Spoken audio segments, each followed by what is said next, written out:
Alrighty, here we go. Battle City action, and it is the last games of the season for Odion. And his opponent in this one is Strings. Strings has been a poor performer for most of the tournament. Odion hasn't... Oh, actually, Odion's done alright, to be honest. He's like 5th or 6th or something, I think, on the table. But Odion, he really has been the entertainer of the series. As rock, paper, scissors, shoot goes in favour of Odion. And, well, after this match there's Chumley and Mai. And after that, Jaden is also taking on Odion. It's just the way that the matches have been drawn, but I thought, 2 duels for Odion in one day isn't too bad. He is very fun to watch. But that does mean that it may be a long day, because Odion duels typically do go for quite a while. But that's not too much of a bad thing, because there is quite a lot to talk about. As Cody would put it, what do you want to talk about?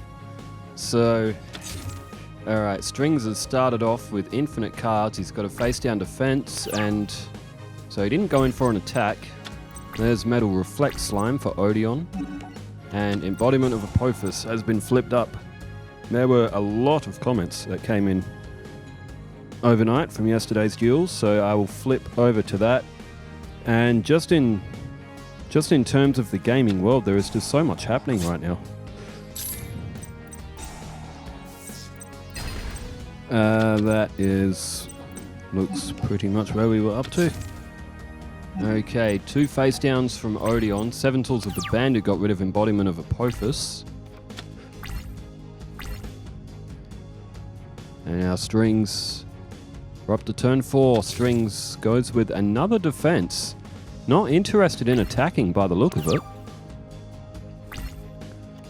There's another Embodiment of Apophis for Odion.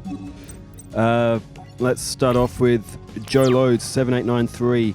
You should have just added an explosion from the Master of Oz attack at the start, because to quote the Unreal Tournament announcer, holy shit, holy shit, holy shit. That was just a little thing that we decided might be fun just to put together. I mean, if you look at the turn count, it was up to like turn 71. But it was set up so we could get Master of Oz to 12,800 attack points. And that actually got me thinking, what is the maximum amount of attack power that a Yu-Gi-Oh monster could get to? As Negate attack is flipped up. I know Dart summoned one in the anime that had unlimited attack power. But, like, I mean, you'd have to manually do it, but if you used limiter removal, because that doubles the attack of machine monsters, but it does for all of them on the field, so, and they're quick plays. So if you and the opponent used 3 each, so if you use 6 limiter removals in one turn, and there was a machine type on the field, as Strings has summoned Slifer the Sky Dragon. Egyptian god Slifer the Sky Dragon on the field for Strings. Now, Odion does have Metal Reflect Slime, but he hasn't really got anything to counter back with. If Odion, he needs something quick, otherwise Winged Dragon of Ra is going to start to power up, and Odion's Metal Reflect Slime won't be able to sustain the hit. There's a removed trap, that doesn't do any good right now. Odion will be able to defend for a turn, so maybe he can get something going. But what is the maximum? Because if it was doubled 6 times, because you can go over 10,000 attack points, I wonder if the game will cap at 5 nines, so 99,999. I think we might have to experiment, see if there is an answer to that question. Emperor Pikachu 2013 says that wasn't even fair, chum, with a laughing emoji. I would say that was probably for that intro clip. That was just for good fun, and it's just, the longer you look at that scene, the more ridiculous it gets. The turn count's at 71. Blue Eyes Ultimate Dragon has 0 attack points. Master of Oz has 12,800. There's 3 Tree Otters on the field and a Sea Koala. It's just a strange sight that you never think, like, That situation is basically impossible to actually pull off. Alright, Mid-duel Beast of Circuit is drawn. There's Magical Arm Shield as well, but Odion might be able to buy himself another turn. He's got to try and draw like Raigeki or something. Because at 5,000 attack points, well 4,000 now, but it's still plenty enough. And there it is. Odion has to activate no entry. Sukowski 1978 says, thanks for the insight into what to worry about in Australia. We don't have grizzlies near me, but black bears are somewhat common. There is one that lives in my neighborhood, and it seems to prefer to snack on garbage and bird feeders than mess with people or dogs. That is kind of typical with the animals that you might get in Australia as well. They will more tend to go for secluded areas, rubbish bins as well, because there's no visible living threat around. So when you think about it, humans, for all our flaws, compared to some animals, we would look quite tall, which is probably an intimidation factor. But in terms of going up against animals, humans are actually quite... There's nothing really special about us. We're not overly strong compared to most animals. We're not really that fast at running. We can't swim that fast. We can't jump overly high. We can't fly. Our eyesight and our sense of smell aren't anywhere near what animals can get. Same with our hearing. Like in all, humans are actually pretty average creatures. The main advantage we have is our communication abilities. And that we've managed to build civilization to what it is. Speaking of civilization, Civilization 7 is coming out. When I was trying to remember what game comes out on February 11th, that's what game it was, Civilization 7. I've never played a Civilization game, but I'm thinking about getting number 7. Now, I don't remember what number of Civilization it was, but I believe with one of them, I think it came out on the DS. If you enter a 3-character name, it pretty much bricks the entire game and just destroys it. Like, it will literally brick the entire cartridge, like, for good. I don't remember what Civilization game it was. There's Raigeki from Odion. Oh, and Strings has flipped up Magic Jammer. He was ready for it. That may have been Odion's last chance to try to get back into this.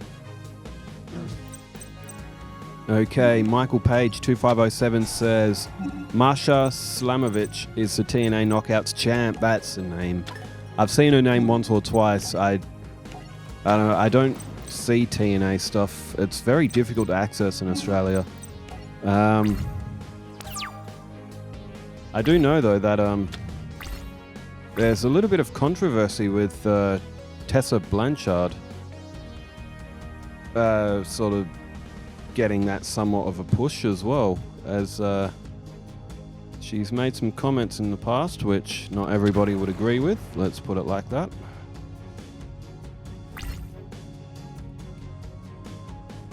Michael Page 2507 also said, no, Judgment would have to attack for the effect to work. That was for the Khyber and Chumley match. I don't remember what play that's referring to exactly, but it must have been an effect. Moonwolfie says, damn you, Marek. That was for the Marek and Joey match, which was a fun one, but it was Joey just couldn't pull it off.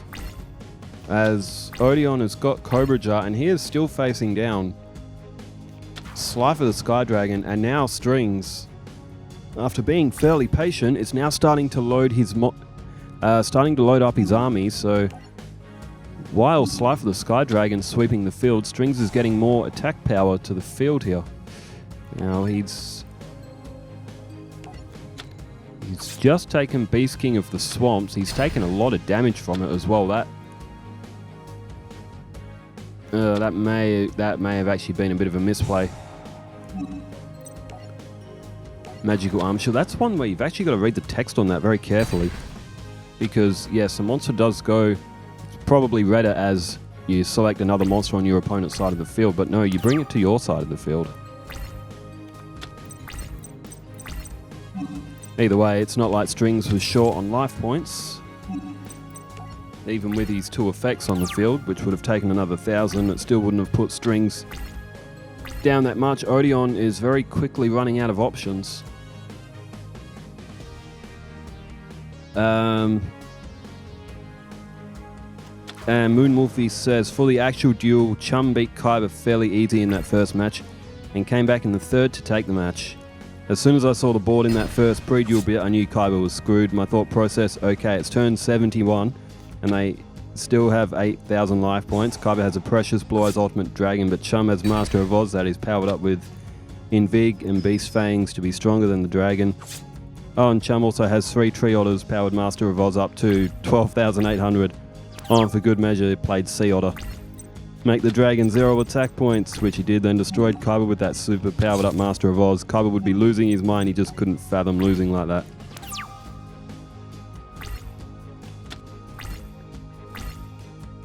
In a previous Chum video where he got Master of Oz, I did say it would be funny Blue Eyes Ultimate Dragon was destroyed by Master of Oz, but how funny it would be if Tree Otter brought Blue Eyes Ultimate Dragon to 0.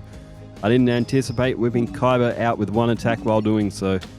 It was good fun setting that up, but it's like one of those duel scenarios. I actually had a really good idea for a duel scenario, and it again involved limiter removal. So basically the duel scenario is there is a field, and on your opponent's side there is 1 face down spell or trap, and there is 1 monster on their side of the field, and it's like a 1-star normal monster. As Odion is, that's it, Odion is done. Strings has got the win in his first match. Wow. It was the GX Academy game that was on Game Boy Advance is actually what made me think of this, but like what you do, there's 1 card face down on your opponent's side of the field in their magic and trap zone, and they've got, let's say, a dancing elf, a 1-star 300 attack normal monster in face-up attack position. And basically what you do, you throw down a machine monster on your field. You've got like what's a strong machine? Let's say a barrel dragon, or actually there's one that's like 4,000 attack points, that XYZ or ABC thing. I think you got to fuse them together. Anyway, let's say it's that. Let's say it's a 4,000 attack machine monster. And in your hand, so you've got that on the field, and in your hand you have 3 limiter removals. And that's it. You have 3 limiter removals. And what happens is, like, you use all 3 of them and you power up your machine monsters to some ridiculous attack. So 4,000 doubled would go to 8.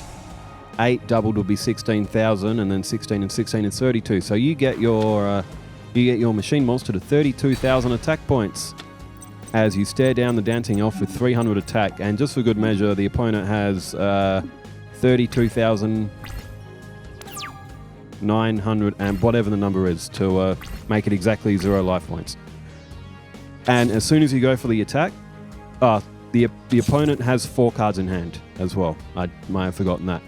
But you go in for the attack, and then the opponent flips up a Jar of Greed. They draw a card from their deck. There is 1 single card remaining in their deck. They pull it to their hand, and before your attack hits, they flip Exodia around in their hand. It's the ultimate troll duel. Alright, what Strings got? He's got Jam Defender, and and he's also got his Revival Jam on the field. A little bit of an anime play. Okay, Crimson Maelstrom 573 says, that start had me going, WTF, Kyber was already going to lose, but then Chum had to hit Blue Eyes Ultimate Dragon with Koala's effect. I'm going to think of more scenarios to do like that, just as like little 1 to 2 minute shorts, just for lols. Just for the fun of it. Alright, Cobra Jar. It's flipped up, so a Poisonous Snake token coming to Odion's side of the field. Crimson Maelstrom says, in all honesty, the GX Duelist would be better suited for Battle City than Duelist Kingdom. Battle City would be more balanced in terms of deck building than Kingdom. Kingdom really did have its limitations, but yeah, it just there's so many limitations on Duelist Kingdom. If we're going for anime decks, I don't know about manga decks. Maybe manga decks in Duelist Kingdom might be able to go somewhere, as Odion has thrown down Raigeki. to get rid of Revival Gem. Now, that's not been destroyed by battle, so that won't be able to be revived. Red Hunter Gaming 8689 says, poor Joey, but it was still a good duel. That was for the Joey and Marek match. And Red Hunter Gaming 8689 says, whoa, that's a big koala. Nice intro. I knew people would dig that. I knew people would get a bit of a chuckle out of that, just seeing some ridiculous power-up method to destroy what is one of the most legendary fusion monsters in the entire series, as Strings has pulled Granadora right at perfect timing. He's still got Polymerization, and Nightmare Steel Cage is a useful card as well. Strings, he did get the first win, which is a bit of a shock, but you just never know with Odion. Marcus Wilbrand 5901 says, I'm really hyped for Vampire the Masquerade at Bloodlines 2. Don't have much time gaming since finishing university, but that's worth using my vacation for. That was Marcus Wilbrand 5901. So what is it that you have finished studying at university? I myself, I am going into game development in, well, 2 days is like the orientation day where we look at the campus. So usually the courses in Australia start around February. So yeah, I'm gonna try to learn some video game programming and see where it goes. See, the course is actually free. Usually they're like, I don't know, probably around $6,000 or so, but the government in Australia has made some courses free to try and increase skill shortages in the country. Long story about the skill shortages in Australia, but I think that might be a topic of discussion for another day, because we could go down rabbit hole after rabbit hole in that. Silas DC says, I might have looked over all of the fusions that Jaden had, because he had some fusions in his fusions that are terrible and aren't in the current Jaden's playing deck. There are so many fusions for the elemental heroes, and you can only have up to 15 in that extra deck. If the extra deck could have like one of every fusion, it'd be even better, but you can only have like so many. Sukowski 1978 also says, crazy intro, love the power-ups of Master of Oz. As an Australian, you must be proud of Chumley and all these marsupial cards. It is a very cool deck, especially Ayers-Rock Sunrise, because that's actually based on Ayers-Rock, which is near smack bang right in the middle of Australia. It's in the Northern Territory. It's close to a place called Alice Springs, which it's where Uluru Rock, or Ayers-Rock, is. Big, massive boulder. One of the most iconic landmarks in Australia. It ranks up there with Sydney Opera House as one of the most iconic landmarks. You would put Uluru, Ayers-Rock up there as well. That's about it, to be honest. Australia doesn't really have that many massive iconic landmarks. When you think about it, Australia, for its size in terms of a country, is vastly underpopulated. Population density for Australia is insane compared to the rest of the world. Australia's population is only 25 million, whereas say the US, I think, is about 340 million. I think something like that. For example, Japan is I think Japan is 115 or maybe up to 130 million or something like that are living in Japan. And look at the size of Japan compared to Australia, and they've got 6 times more people. It's hard to believe sometimes just how underpopulated Australia actually is. As Yugioh Drakmord has been played, Curse of Darkness Seeker, Strings, sorry, not Seeker, is running out of life points. But Odion hasn't got anything to attack back. If Strings can hold on this, then again, if Granadora gets destroyed, Strings is going to lose 2,000 life points. Strings might have some better attack options right now, but the Yugioh Drachmord's only going to be able to be... Oh, no, it can be used twice, I guess. If well, there it goes. Odion's field is empty. A Yugioh Drachmord comes back to Strings' hand. He can use it one more time. Oh, there's Gift of the Mystical Elf. That may come in handy. Colty75 says, oh man, we are looking at a high of 9 degrees Fahrenheit where I am, or negative 13 degrees Celsius. Jesus. I would say then you are probably living in Canada, or if not, maybe like a northern part of Russia or something, or Scandinavia. I know it can get temperatures like that. But I know Canada can get pretty cold like that. So can Alaska as well. Unless of course you're living in Antarctica. You probably get temperatures. You probably get temperatures lower than that in Antarctica, probably. If I had to guess, I would say you're probably living in Canada, given the usual fan base is usually based in the Americas, or some from England as well. Now I got Rare Hunter Gaming's in Germany. I know that. So I've had a few from other parts of Europe as well. I think Croatia as well. I've had a couple of people from Croatia, and I think I had one from maybe like Lithuania or something like that as well. Well, Dark Hole. Okay, Strings has to activate Gift of the Mystical Elf. So Granadora is going to take 2,000 points. And if Strings didn't activate Gift of the Mystical Elf, he would have lost right there. He's down to 600 life points. He can't play any spell cards now. And he's got a Slime Toad in his hand. That card used to be called Frog the Jam, for those who played Forbidden Memories. I think it might have been called Frog the Jam on Duelist of the Roses as well.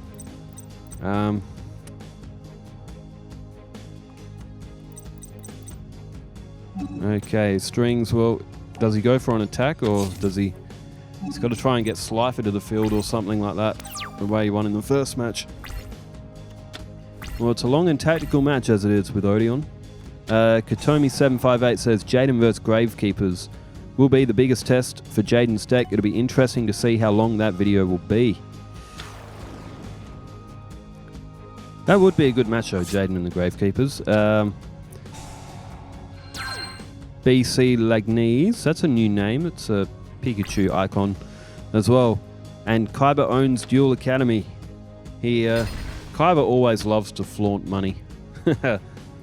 He's so delightfully evil, Kaiba. He's one of my favorite characters of all time. Just he's so eccentric as well. Like he's so self-centered. It's not funny. Like he is so self-centered.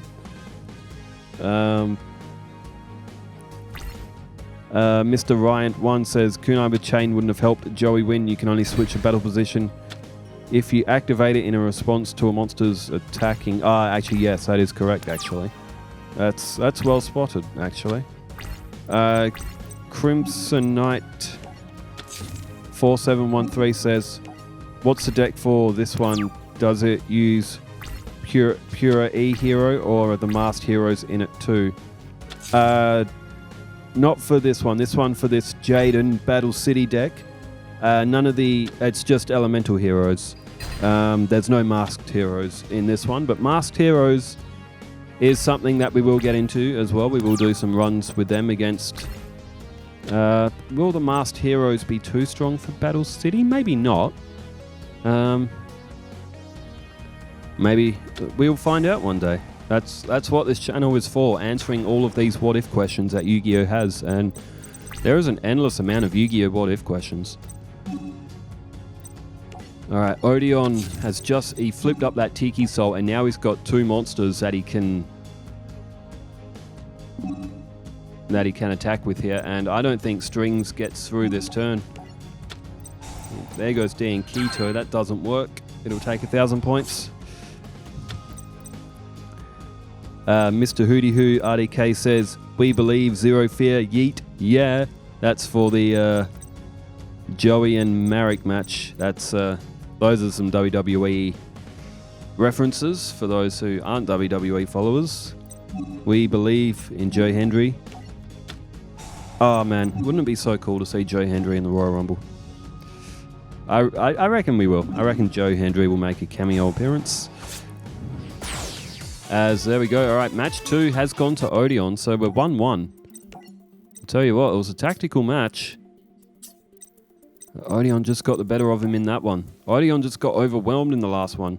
Seeker, though, he's got low chance, of course, of drawing Sly for the Sky Dragon. Identity DM. Good luck with those temperatures, my man. It's always awful. Pretty soon, giving a presentation on creating extreme heat policies for my work. In Las Vegas last summer, we were hitting 121 degrees or 49 degrees in Celsius in July. That's mental. That's in July. That's Australia's winter. So yeah, seasons are kind of reversed for Australia and in the US. The US get their summer in like Christmas. Wait, no. No, they get their middle of the year is like summer. For Australia, Christmas is like in the first month of summer. So Christmas for Australia is usually quite warm, whereas Christmas in America is like snow and like snowmans and stuff. I've never built a snowman.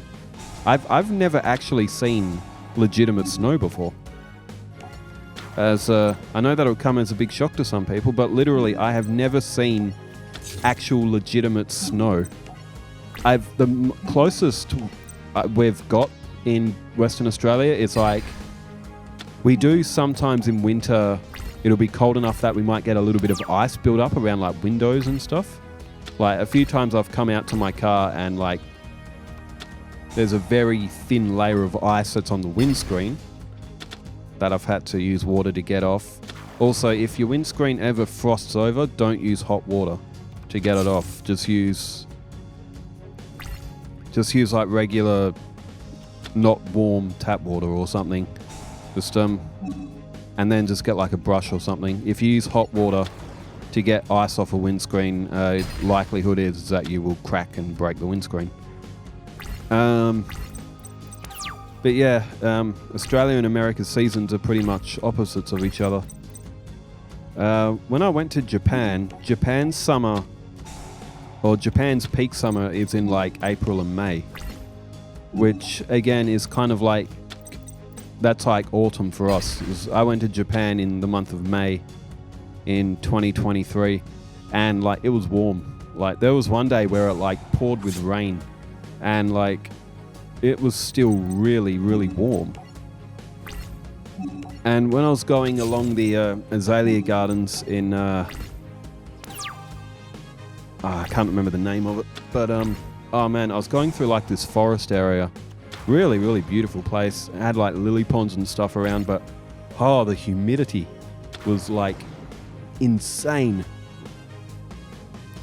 And speaking of fire presentations, it's a whenever we do have days like that over here where it's like 42 degrees, so if it got to 49 degrees in Las Vegas, that'd be pretty close to a record. I think if I was gonna have a guess at what area holds the record for the hottest temperature in the US, I would probably guess, I'd either guess somewhere in Texas or maybe in Death Valley in California. I know that can get pretty warm. I think that's hit temperatures of 50 before. Death Valley, California. Australia's equivalent for that is there's a place called Marble Bar in Western Australia. It's not close to Perth. It's a long way away from Perth. It's like somewhat near the centre of Western Australia, if my knowledge of the map is correct, but Marble Bar's a long way inland. But yeah, Marble Bar can get up around like the high 40s, early 50 degrees Celsius temperatures. And there is a town there as well. So like you can travel there and stuff, just take a ice pack or something, because it's going to be warm. But yeah, same with in terms of fire plans and demonstrations and fire safety awareness over here, because WA has so much bushland as well. It's always a very big hazard over here. You know, just look at what's happening in California right now with all those wildfires. WA had a really bad one a few years ago in up in the hills. I know quite a few homes got wiped out.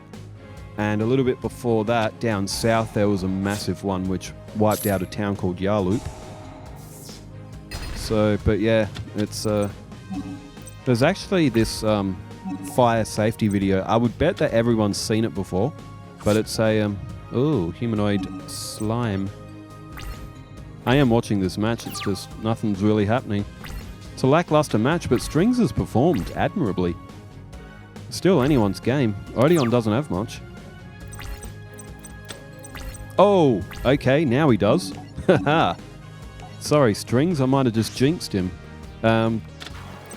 There's this fire safety video. If you type on YouTube, you'd probably find it, but it's a controlled environment, and what they do is some firemen come into the house and they set off a controlled fire inside to ignite a Christmas tree. And it's to demonstrate how quickly fire spreads in a room, and they have a little timer going on the video. There's a camera that's been set up in the room, which has probably got a fortification around it to protect it from the heat and the flames.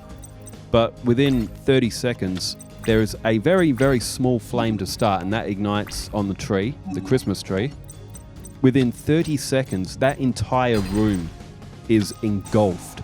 The entire room is just an inferno. That's it's actually crazy how fast fire spreads. So yes, fire, very dangerous. Very, it's been a useful tool for humans for a long time, but if it gets out of control, fire is extremely dangerous. As Mystical Beast of Circuit is starting to power up here. There's three more. Mr. Hootie Hoo RDK again has said, "We believe, yeet, yeah, you can't see me, best in the world, zero fear." Are these Royal Rumble entrances? Oh man. In either Chum's match or Jaden's match, oh man, I gotta talk about the Royal Rumble. I'm so keen for the 2025 Royal Rumble. It's stacked, and for a while, the Royal Rumble has been very predictable. You know who's gonna win. Obviously Cody was gonna win it last year. And even the year before, it was obviously going to be Cody Rhodes who won that Royal Rumble. It's the same, that's why people got really upset when Roman Reigns won it that year, and when Batista won it that year, because it was just so obvious. But this year, it's not quite as obvious. There's Jam Defender and... good play by Odion. He can flip up Metal Reflect Slime with Temple of the Kings, and he can summon Venom Boa. Good play. This will be it for Strings. Unfortunately, Strings played really well in this match. Mr. Hootie Hoo RDK also says, Seto Kaiba with style. And the last comment I have here at this time, which I've seen, is Kodo Squaporsley. Am I saying that right? Kodo Squaporsley, I think that's how you say that. Kudos for using Celsius. I tend to try to, if I'm having a degrees talk, I try to include them both. As this one is concluded, Odion wins at 2-1, but what a performance that was from Strings. For once, Strings actually put on an interesting match. Jeez, that was over half an hour as well. Well, it was a good match, good start off to the day, and Odion is playing again against Jaden. And Chum Lee is up against My Valentine next, so thanks everybody for tuning in. And again, thanks for leaving all the comments as well, wherever you are in the world. Stay safe, take care, farewell.